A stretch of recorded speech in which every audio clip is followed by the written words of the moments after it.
सर्दियों में राख डालने के बहुत से अद्भुत फायदे होते हैं, जिनमें से एक प्रमुख कारण है ये पौधों में न्यूट्रिशन वैल्यू को बढ़ाता है। राख में पोटेशियम की मात्रा बहुत ज़्यादा होती है, जिसकी वजह से ये पौधों में न्यूट्रिशन की ज़रूरत को पूरी करता है।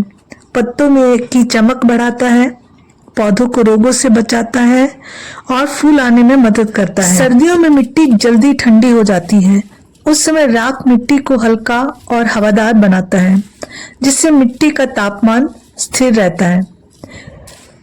ओवर वाटरिंग और रूट रॉट जैसी समस्याओं को भी राख फैलने से रोकता है।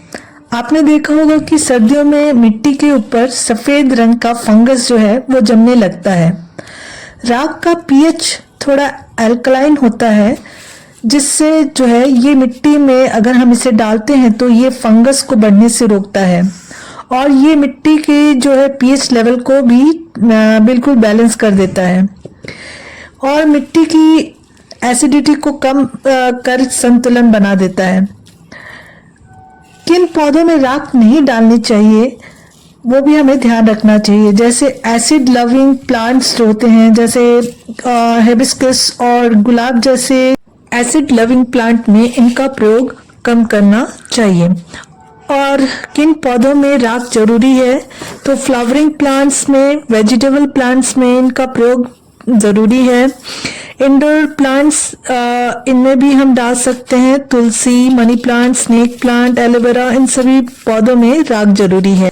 तो आपने देखा कि कुछ पौधों में राख डालने के बाद जो राख बच गई थी उसे मैंने इस खाद के ऊपर में डाल दी। तो राख को हम कई प्रकार से यूज कर सकते हैं। खाद में डाल सकते हैं, मिट्टी में मिलाकर मिट्टी की इम्यूनिटी शक्ति को बढ़ा सकते हैं और डायरेक्ट पौधों के पत्तों पर छिड़काव करके भी हम सर्दियों में पौधों को मजबूती दे सकते हैं।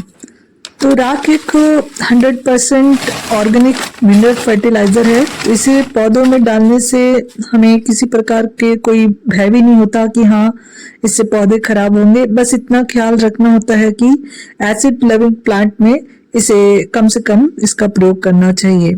तो दोस्तों, जब भी आपके घर से, चूल्हे से या किसी भी प्रकार से लकड़ी को जलाने से जो राख बचती है उसे फेंकिए मत।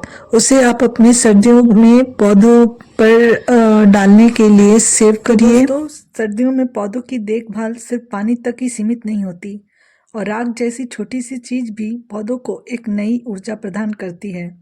तो अगर आपको ये जानकारी उपयोगी लगी तो वीडियो को लाइक करें, शेयर करें और ऐसे ही आसान गार्डनिंग टिप्स के लिए चैनल को सब्सक्राइब करना ना भूलें।